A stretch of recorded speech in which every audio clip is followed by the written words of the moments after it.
Ignition sequence starts.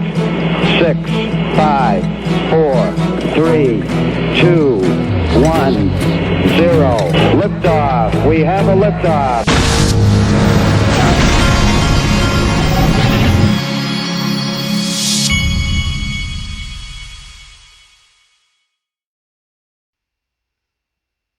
Hey everybody, this is the Digital Asset Investor, and today, because we think that Miguel Vias is no longer with Ripple, I'm going to do a Miguel Vias greatest tweet hits video.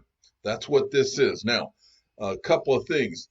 I believe that what I did is I went back through every tweet Miguel Vias has ever tweeted, all the way to the beginning. So we're going to go in reverse order. We're going to start with the most recent. I believe that this will put together a picture in your mind of exactly what he was for and exactly what Ripple's plan was from the very beginning. By the time you get done looking through these tweets, you will see some interesting things that you didn't know, and you'll also see some things that will put together in your mind that these guys had the plan from the very beginning. They knew exactly what they were going to do, and the plan was a much bigger thing than just being one of the digital assets in a new asset class.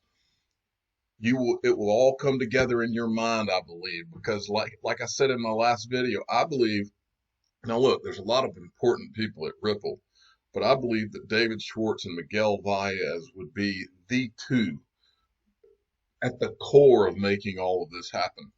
That's just my opinion. But first, I wanted to show you this. The market looks like it is trying to take off, probably because of this. There's been $1 billion added into this market just in the last minute since I started putting this video up. Looks like XRP's up 2.9%. We're almost to 20 cents. The one that's really moving right now is Stellar. Stellar's up 17%. It crossed about 6.5 cents today. That's big time. All right. Now, before we get going on Miguel Vias, I want to remind you, remember, I want to show you this guy's pedigree. This guy's an Ivy Leaguer. He's no dummy. This guy is very smart. So let's look back, and I want to make a point that I've made before. So he until yesterday, we believe he worked at Ripple. He left the CME group. He was the global head of precious metals at the CME group. Then before that, he was at Mitsui Precious Metals. Before that, he was at Bank of America. Before that, he was at Morgan Stanley. He graduated in financial engineering at Columbia University in New York City. Has an economics and mathematics degree from Yale University. Biochemical engineering at University of Miami. This guy is super, super sharp. Now, the digital asset investor has a degree in finance from Auburn University, and I also have an MBA. And I will tell you this. If I was even thinking about going to head the XRP markets, I mean, I'm no Ivy Leaguer, but if I was even going to think about going to run the XRP markets, one conversation my wife and I would have had is, hey, what happens if we go to run this new asset class, these XRP markets, and then they call it a security? Does that make you legally liable, or could you get in trouble before I did something like that? So that's what I've always said on this channel. This silly idea, that tomorrow XRP could be called a security, is bull. And it's bull because they wouldn't have been able to attract all of the people they did unless that problem was there were already assurances. And that's the thing I wanted to cover here. Now, here we go. Let's go and look at what I'm going to show you is tweets by Miguel Vias, as well as things that he retweeted, because what he thought was important is important. So here we go. The first thing, and I really need to do 2 of these videos because I'm only showing you one video, and it's something that he retweeted. It's a video of him. I need to do another video where I just cover his greatest hits with the videos as well. These are the tweets today. So but first, I want to show you this too. This is the announcement that they hired him in November 30th of 2016. And remember, CME Group, he left CME Group, and the year before this, CME Group had become an investor in Ripple. Then he comes to Ripple. I wanted to read you one little paragraph out of this article. It says, A digital asset may well be included in baskets of world reserve currencies in the years to come. It will take some time and a ton of effort, but I have no doubt in the very near future we will live in a world where much of our existence will revolve around digital currencies and distributed ledger technologies. And I believe that is Miguel Vias saying that in response to this question right here. So Miguel Vias believed that we would see digital assets in baskets of world reserve currencies. That's the reason we're all here, folks. That's the reason that you would hear him constantly, which he did say, and I'll show you in a minute, talk about how this thing needs to have the liquidity of a fiat currency, because this was the mission. This was the goal. All right. So first, this video, this is from Ripple Drop back on, and as I mentioned, I'm going to go in reverse order. So we're going to start from now and go all the way back to, I believe, 2016. We just spoke with Tom McLeod of Omni. We're seeing Omni integrating XRP into their platform. New use cases for XRP. What does that do to global liquidity? Yeah, it's incredibly accretive to global growth of liquidity, especially for XRP, if it's being used in those flows. So what is liquidity? Liquidity means that I can move value through XRP without necessarily impacting the price, right? So I can get in, I can get out without having major market shifts.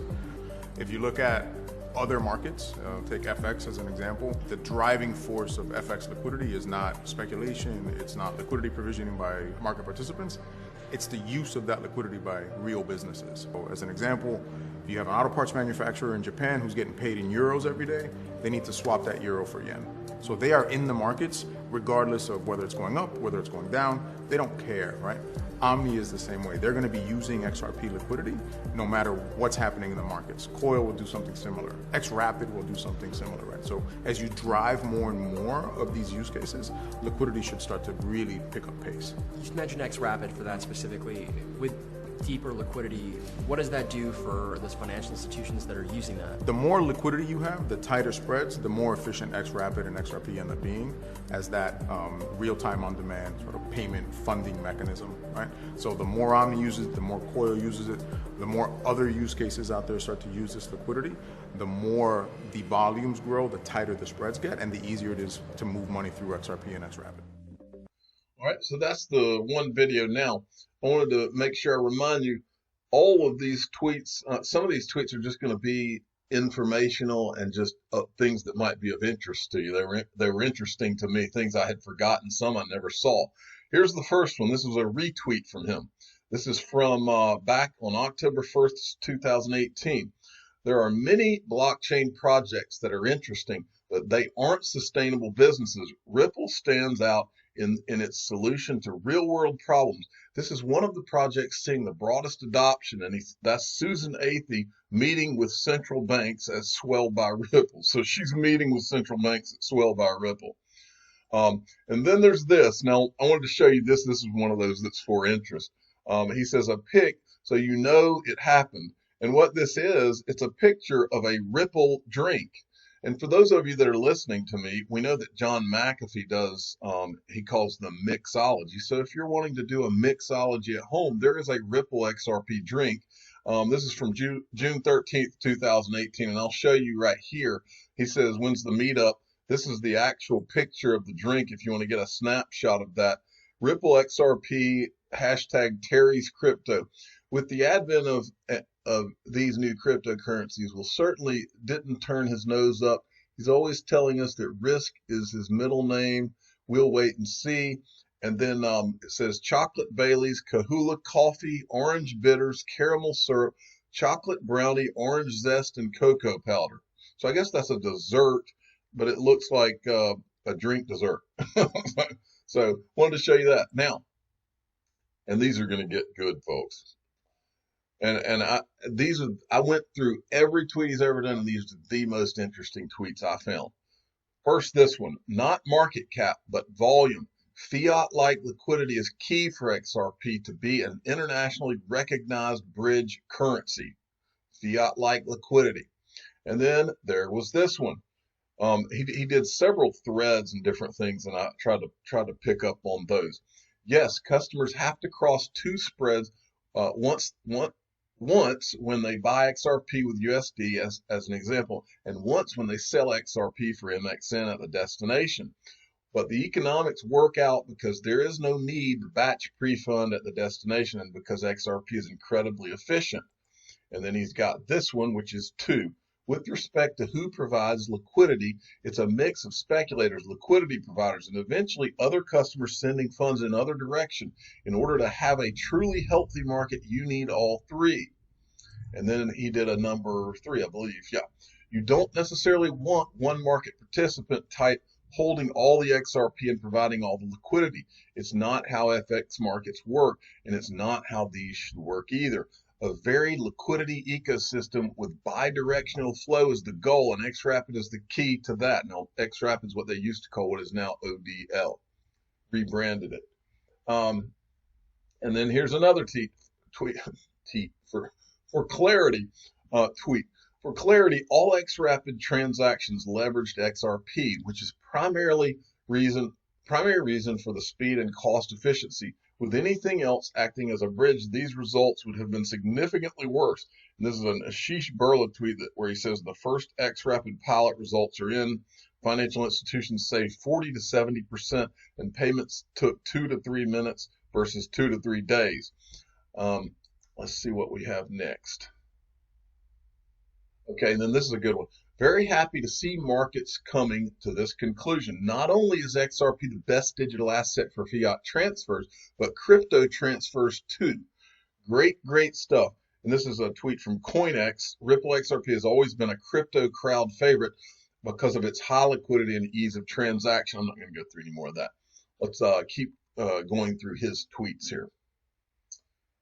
When XRP is more liquid, I've shown you this before, when it's more liquid than a G10 currency, I'll buy myself a chocolate chip and get back to work. So that was the goal, folks, to become as liquid as a fiat currency, one of the core fiat currencies. And then there was this. And this is one of those for entertainment things. Some of you may not have been around, but back in I guess April, they had it in May of 2018. Ripple had an XRP community night. That I was just arriving on the scene, so that right there would have been fun because I grew up listening to Snoop Dogg. He's he's probably my favorite of all time. But he says this will be a great night, and they actually had a community night in New York and Snoop Dogg was there. How cool is that? Okay. And then there was this, and currently the most liquid decentralized exchange in the world. Now he's tweeting a Nick Bogelis tweet, periodic reminder, the XRP ledger had a working decentralized exchange designed into it from the beginning. It's been operating continuously since 2012. A lot of people didn't know that, but it's got a decentralized exchange built into it. Okay. And then we've got this. I think I've shown this one before. 25 trillion times 1% probability of success equals $250 billion. Don't think that's a coincidence. Maybe that probability was 0.01% early last year, but things have changed. Ripple reached escape velocity in 2017. We're not done, but it's real. And he's tweeting this where this guy's saying Ripple's solving a $20 to $30 trillion problem. All right. Now, this is also interesting. We've talked in this channel before about how when SBI bought 10.5% of Ripple, they went and formed the Japanese Bank Consortium. Well, I had never seen this tweet, which is from December 15th of 2017. The Japan Bank Consortium, he's retweeting this Ripple tweet. The Japan Bank Consortium and representatives from 2 major Korean banks come together to launch a new pilot on RippleNet. And so I just thought this was pretty cool. This picture, I had never seen that. All right, and then there's this. Little by little, we'll get there. Little by little, this crazy band of misfits will change the world. And this is a tweet from Brad Garlinghouse from December 14th, 2017. Today, XRP was officially more popular than both Kylie Jenner and The Rock, and the Rock and Roll Hall of Fame, that is, and far more useful than both. And it shows number 8, I guess, in a Google search. Now, I want to draw your attention to something because a lot of people they can't stand it when we say zero doubt on Twitter. Well, we didn't come up with it. Miguel Vias, one of the most important people in the history of Ripple, he came up with it, and he didn't say it just once. He said it in many, many, many tweets, and I'll point them out to you as we go along. And that's a hashtag 0doubt, by the way. All right, so here we go. You've got this. This is when they this is a retweet from him back November 5th of 2017. They did kind of a road show of sorts, preparing for a week of meetings in Seoul and Tokyo with the Ripple XRP team. Lots of business using digital currencies for global payments. And Miguel Vias, I think, made a joke about how he leaned in on this photo. So this is going to have to be my thumbnail photo for this video. And then he retweeted this from Nick Bogulis. And this is interesting because Nick Bogulis, I've watched him on Twitter a lot. He's a very reserved guy. He's not a guy that's going to be too aggressive or write anything that's other than just the facts usually, which is good. You need everybody, right? The Ripple proof of concept by Bank of England shows what future payment systems will look at. I thought that was a pretty bold statement from back in July 10th, 2017, from a guy who is very measured in everything that he says. Okay, and then you got this one, escrow done. Those of you that weren't here, there's only one piece of news that I remember in the history of XRP. There's only one piece of news that really moved XRP, and that is this piece of news when they announced escrow. The reason I bring this up and the reason I see this as such an important tweet from December 7th of 2017, this is kind of what triggered the run in 2017, and then it went crazy. Now, the reason I'm pointing this out to you is that I've shown you many tweets from many of these people. I showed you a Hodor tweet the other day, the one where he mentions the word how Ripple was cognizant of the pressures that would be involved in just sitting on top of all the XRP. I've told you for a long time, Ripple's not sitting on all that XRP. It wouldn't, and Hodor even had in his blog, he talked about antitrust laws. It would not happen. The reason I'm going through this right here is because that escrow, I don't know what you want to call it, earmark, pre-allocation, I don't know what the term is, but that escrow is not, when the history books were written, that escrow is not all going to be Ripple's. I'm just telling you. I don't know how they would sell it or how that would work, but it's not. Now, that's an important point, because if you believe that, like I do, that means that at some point, the world and all the Bitcoin maxis, their favorite thing to say is that Ripple controls all of the XRP and they're going to dump it on you. At some point, if I'm right, and I think I am, this is Brad Kahn's pre-allocation theory, but at some point, when it is found out, announced, or otherwise made people aware of that XRP is not all for Ripple, that 50 some odd billion is not all for Ripple, when that's realized, then it is game on. It's on like Donkey Kong, folks. So the fact that the one time the price, that's a supply issue, okay? That tells you how this is all really going to go down. And that's how it ties into this. All right, keep on moving. Right here, since 2012, we've used XRP to incentivize partner activity that strengthens the health of XRP markets. The strategy has worked well. What does that mean when you see they've incentivized partner activity? When I see that, when I read that, and they've acknowledged it in one way or another, folks, incentivize partner activity. We've used XRP to incentivize partner activity. Well, if Ripple came out and said, we want to incentivize the digital asset investor with XRP, if I heard that, I would immediately think, oh, so they're going to give me some XRP, or they're going to give me XRP at a discounted price over the counter, or they're going to do something with that XRP. I can tell you what would incentivize me. Yeah, give me some XRP at a discounted price, which they've never done, by the way. They've never given me anything. But that would be that's what an incentive is. And so do the math, folks. How would you incentivize not just banks, but central banks? How would you incentivize world governments to for partnership activity. I mean, this is a no-brainer, folks. Some of this stuff is easy to figure out. Now look at this. This is important too. This guy right here tweets, behind every successful Miguel Vias is an amazing VJ Chetty. Now, do you remember this guy? Who's VJ Chetty? I know, I remember who it is. This is the guy that left BlackRock. Remember how I've been talking about BlackRock? That's the guy that left BlackRock to come to Ripple. And then remember, we also had Robbie Mitchnick, who left Ripple to go to BlackRock. And do you remember that BlackRock was at the center of the 2008 financial crisis? And do you remember that BlackRock bought that company called R3 Capital? That was a bunch of Lehman Brothers guys that went and formed R3 Capital to basically take all the good take a lot of good assets from Lehman Brothers, take or buy, however you want to say it.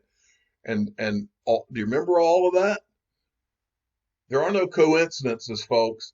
And it says what he's tweeting here about, he's basically saying that behind a successful Miguel Vias is a VJ Chetty that came from BlackRock.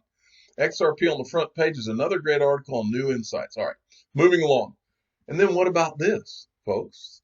You know, a lot of people out there think, oh, that's crazy talk. IMF and Ripple, oh yeah, that's just Ripple in pictures with IMF. Well, here's Ron Zagone in June 23rd of 2017. This was retweeted by Miguel Vias from American Banker. And I tried to pull up the article, but I don't have a subscription, so I couldn't read the article. I'm not buying a subscription. So Ripple, this is a quote from the article. Ripple is one of the companies working to make that, in parentheses, IMF's vision a reality. How is Ripple working to make the IMF's vision a reality? And what is IMF's vision? What's the IMF's vision, folks? And why is Ripple such a part of it? This piece it all together, and it all makes complete, perfect sense. And then you got this from Miguel Vias. This is when he went to Consensus in 2017.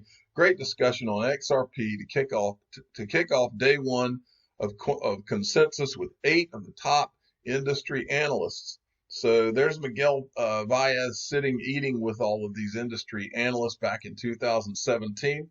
And then this, he retweeted from Ripple on December 15th of 2016. And folks, this has always been the thing. And Ripple said it before. XRP is Ripple's heartbeat.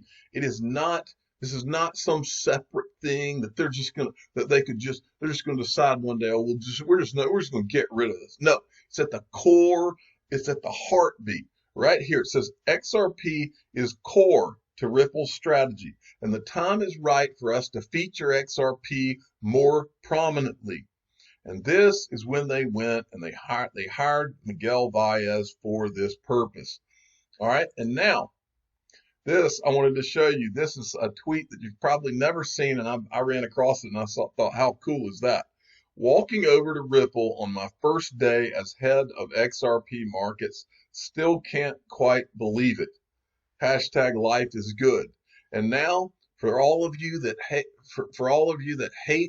the people that say hashtag zero doubt, just a final little piece of proof here that we got this from Miguel Vias, one of the most important people in the history of Ripple, right here.